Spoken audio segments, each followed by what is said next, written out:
Hello and welcome to IND learn. ये एक short 5 minute crash course series है जहां हम फाइनेंस के कॉन्सेप्ट्स को एक super easy and super fast तरीके से सीखेंगे and where you get certified for free. इस कोर्स में will be mastering fixed deposits. ये वीडियो इस 5 पार्ट कोर्स का 3rd चैप्टर है, तो अगर आपने फर्स्ट 2 चैप्टर्स की वीडियोस नहीं देखी हैं तो आप डिस्क्रिप्शन लिंक से उन चैप्टर्स की वीडियोस को चेक कर सकते हैं। इस कोर्स के एंड तक आपको introduction to FDs, calculating its returns, उसके risks and returns, interest rates and taxation on FDs के बारे में एक फंडामेंटल अंडरस्टैंडिंग मिल जाएगी। इस वीडियो कोर्स को कंप्लीट करने के बाद you can click on the link in the description and gate certified for free. So let's dive into the 3rd chapter, risks and returns.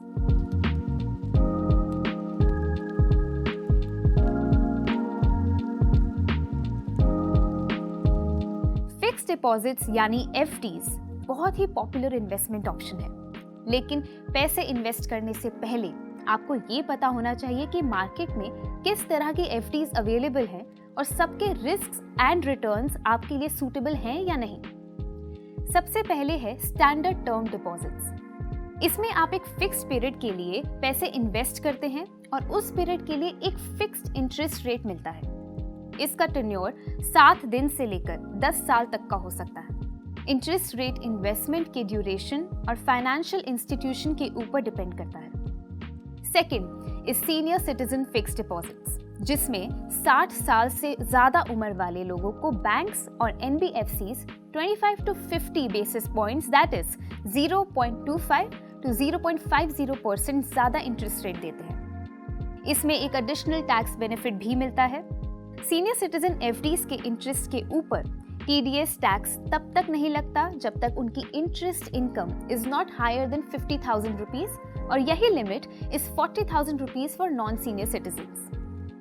Next is tax saving fixed deposit. ये भी एक तरह का FD है जिसके लिए आपको tax deductions मिलते हैं। इसका मैच्योरिटी पीरियड 5 साल है और 1,50,000 रुपीज तक का प्रिंसिपल अमाउंट सेक्शन 80C के अंडर टैक्स डिडक्टेबल होता है। Fourth is recurring deposit. ये एक ऐसा FD है जिसमें आप फिक्स्ड सम को मंथली या क्वार्टरली इन्वेस्ट कर सकते हैं।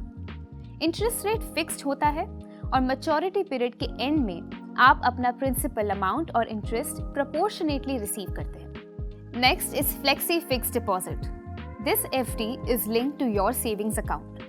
इसमें आप अपने बैंक अकाउंट पर ऑटो स्वीप इन फीचर एनेबल कर सकते हैं, जिससे एक प्री डिटर्मिन्ड बैलेंस के ऊपर कोई भी एक्स्ट्रा अमाउंट आपके फिक्स्ड डिपॉजिट में ट्रांसफर हो जाएगा।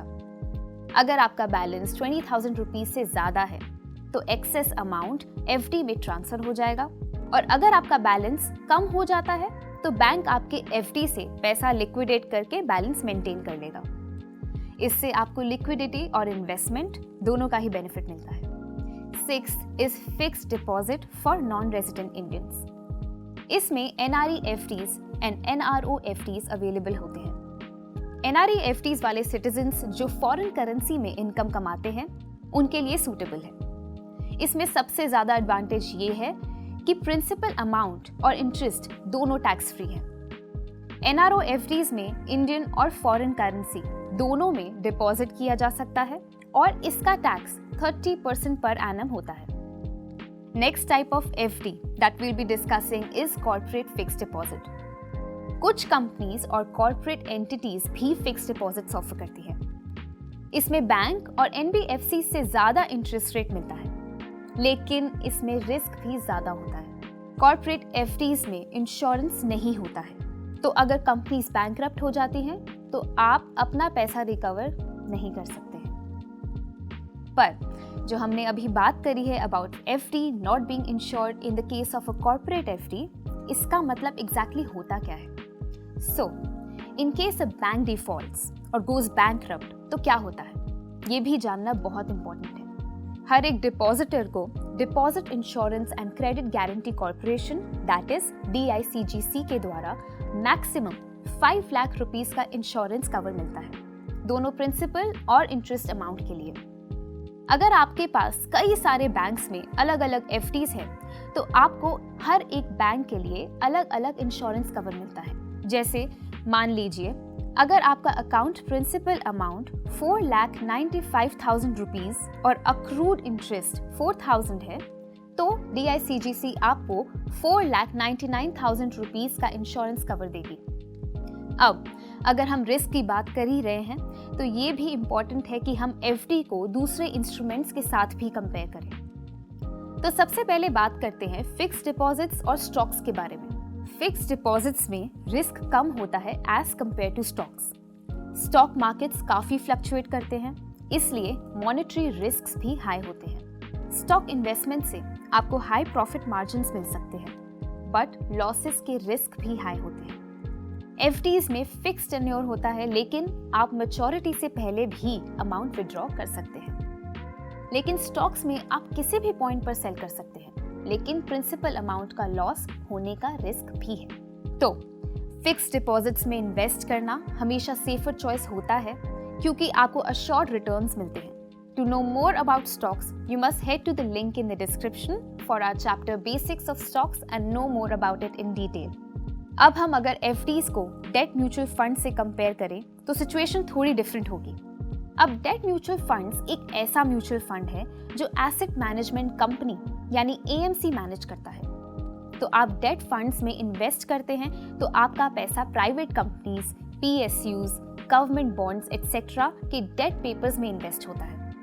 डेट म्यूचुअल फंड्स के केस में आपको मैच्योरिटी पे कोई फिक्स्ड अमाउंट नहीं मिलता है, बल्कि FD में आपको एक फिक्स्ड इंटरेस्ट रेट पर एक फिक्स्ड अमाउंट मिलता है ऑन मैच्योरिटी।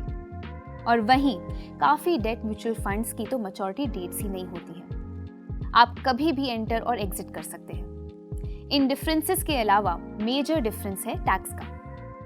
अप्रैल 1, 2023 से पहले डेट म्यूचुअल फंड्स बहुत लोगों की प्रेफरेंस थी, लेकिन अब नए रूल्स के साथ टेबल्स माइट टर्न। पहले debt mutual funds bank FD से ज्यादा टैक्स बेनिफिट देते थे।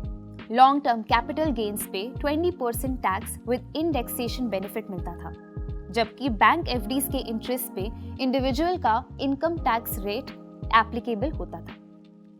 FDs generally debt mutual fund से कम रिटर्न्स देते थे, लेकिन अब डेट म्यूचुअल फंड्स के टैक्स एडवांटेज कम हो गए हैं, तो बैंक FDs में इन्वेस्टर्स का इंटरेस्ट बढ़ सकता है, especially for investors in higher tax brackets. Major bank और कॉर्पोरेट FDs 1 to 3 years के लिए 7.50 to 8% तक के इंटरेस्ट रेट्स ऑफर कर रहे हैं, तो इन्वेस्टर कम्युनिटी FDs में ज्यादा वैल्यू देख सकती है। लेकिन अपने इंडिविजुअल रिस्क प्रोफाइल्स और फाइनेंशियल गोल्स के बेसिस पर ही हमें अपने इन्वेस्टमेंट ऑप्शंस इवैल्यूएट करने चाहिए। हम उम्मीद करते हैं कि ये इन्फॉर्मेशन आपको हेल्पफुल लगी होगी। आप डिस्क्रिप्शन में मेंशन लिंक से IND मनी ऐप पर जाकर इस कोर्स की सर्टिफिकेशन फ्री में कर सकते हैं। इसके लिए आपको IND मनी ऐप डाउनलोड करना है और IND लर्न पर जाकर मास्टरिंग फिक्स्ड डिपॉजिट कोर्स के सिंपल क्वेश्चंस आंसर करके इस कोर्स का सर्टिफिकेट लेना है। सर्टिफिकेट को आप अपने सोशल मीडिया और प्रोफेशनल नेटवर्क के साथ लिंक्डइन पर भी शेयर कर सकते हैं। IND लर्न एक रोबस्ट लर्निंग प्लेटफॉर्म है जो IND मनी ऐप पर फ्री कोर्सेज प्रोवाइड करता है, and you can complete more of such free financial courses by simply downloading the app. If you want to learn more about financial concepts, then like this video and subscribe to our YouTube channel.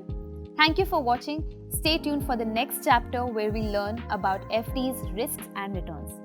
So, see you in the next one.